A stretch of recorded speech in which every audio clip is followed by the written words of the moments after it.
Assalamualaikum warahmatullahi wabarakatuh. Perkenalkan, nama saya Dina Nufajra dari jurusan Pendidikan Ekonomi dengan NIM 1805398. Pada video kali ini saya akan menjelaskan materi tentang proses dan teknik supervisi pendidikan di mata kuliah Administrasi dan Supervisi Pendidikan.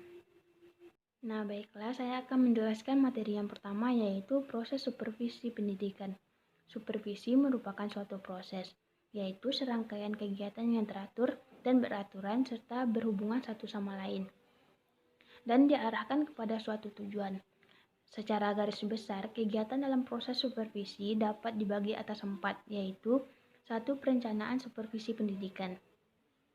Perencanaan supervisi pendidikan perlu disusun oleh supervisor agar pelaksanaan supervisi dapat terarah. Mengingat perencanaan merupakan pedoman dan arah dalam pelaksanaan, maka ada beberapa hal yang harus dicantumkan, yaitu 1. Tujuan supervisi, 2. Alasan mengapa kegiatan tersebut perlu dilaksanakan, 3. Bagaimana metode atau teknik mencapai tujuan yang telah dirumuskan, yang keempat, siapa yang akan dilibatkan atau diikutsertakan dalam kegiatan-kegiatan yang akan dilakukan, dan yang terakhir, hal yang perlu dalam pelaksanaan dan cara memperoleh hal tersebut.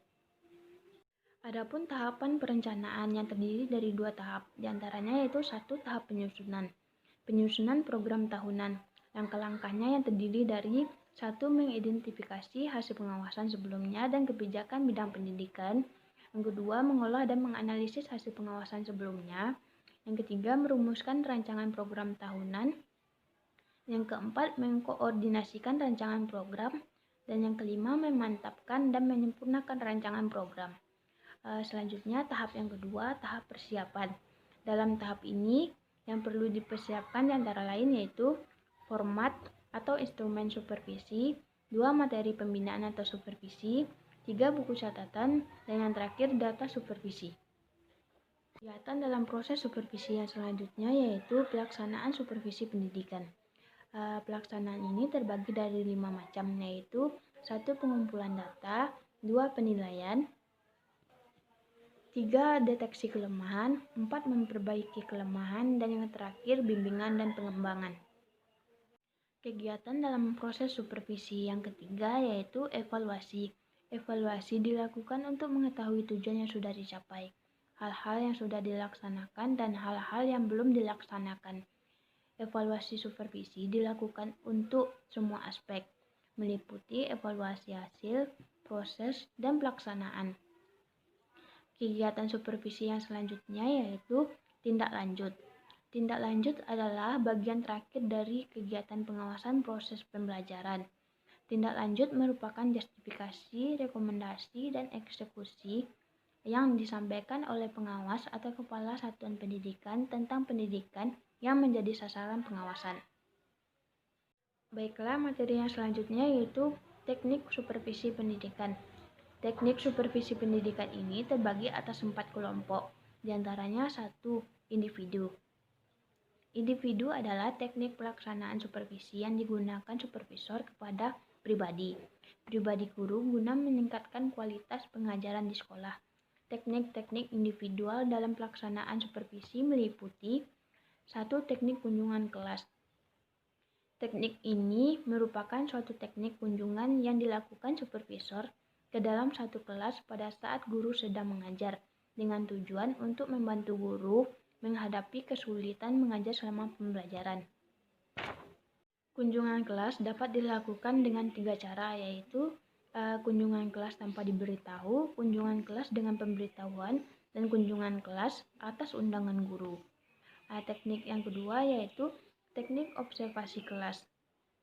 Supervisor mengobservasi kelas dengan tujuan untuk memperoleh data tentang segala sesuatu yang terjadi di dalam proses belajar mengajar.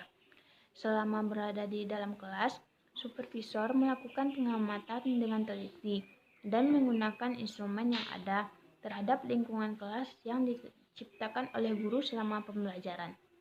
Yang ketiga, percakapan pribadi, yang merupakan dialog yang dilakukan oleh guru dan supervisor yang membahas tentang keluhan-keluhan atau kekurangan yang dikeluarkan oleh guru dalam bidang mengajar, di mana di sini supervisor dapat memberikan jalan keluarnya. Teknik yang keempat, mengunjungi sekolah lain.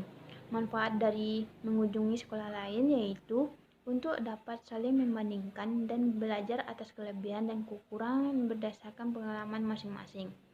Teknik yang kelima, penyeleksi berbagai sumber materi untuk mengajar. Teknik yang keenam, menilai diri sendiri. Ada beberapa cara untuk menilai diri sendiri, diantaranya yaitu 1. Membuat daftar pandangan atau pendapat yang disampaikan kepada murid-murid untuk menilai pekerjaan guru di muka kelas. Teknik supervisi pendidikan yang kedua yaitu kelompok. Teknik supervisi yang bersifat kelompok yaitu 1. Pertemuan orientasi bagi guru baru. Pertemuan orientasi adalah pertemuan antara supervisor dengan supervisi yang bertujuan menghantarkan supervisi memasuki suasana baru. Yang kedua, rapat guru, yaitu teknik supervisi kelompok melalui rapat guru yang dilakukan untuk membicarakan proses pembelajaran dan cara meningkatkan profesi guru. Yang ketiga, studi kelompok antar guru, yaitu suatu kegiatan yang dilakukan oleh sejumlah guru yang memiliki keahlian di bidang studi tertentu dan dikontrol oleh supervisor agar kegiatan tersebut tidak berubah. Yang keempat, diskusi, yaitu salah satu teknik supervisi kelompok yang digunakan supervisor untuk mengembangkan berbagai keterampilan pada diri para guru dalam mengatasi berbagai masalah dengan melakukan tukar pikiran antara satu sama lain.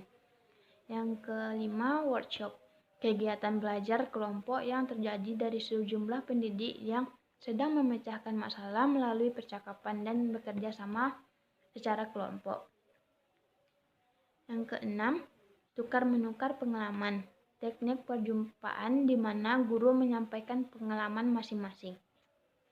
Teknik supervisi pendidikan yang ketiga yaitu langsung, adalah seorang supervisor secara pribadi dan langsung berhadapan dengan yang disupervisi baik secara individual maupun secara kelompok. Teknik supervisi langsung menurut Glickman dan Gordon antara lain yaitu 1. Ketika guru berada pada tingkat perkembangan yang sangat rendah dalam melaksanakan tugasnya.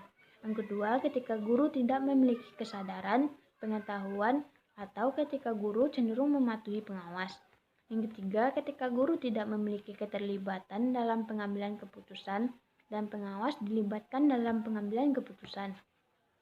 Dan yang terakhir, ketika supervisor memiliki waktu untuk mengadakan pertemuan dengan guru-guru. Teknik supervisi pendidikan yang terakhir yaitu tidak langsung. Supervisor tidak secara langsung menghadapi tetapi mempergunakan berbagai alat atau media komunikasi seperti melalui telepon, radio, televisi, dan lain-lainnya.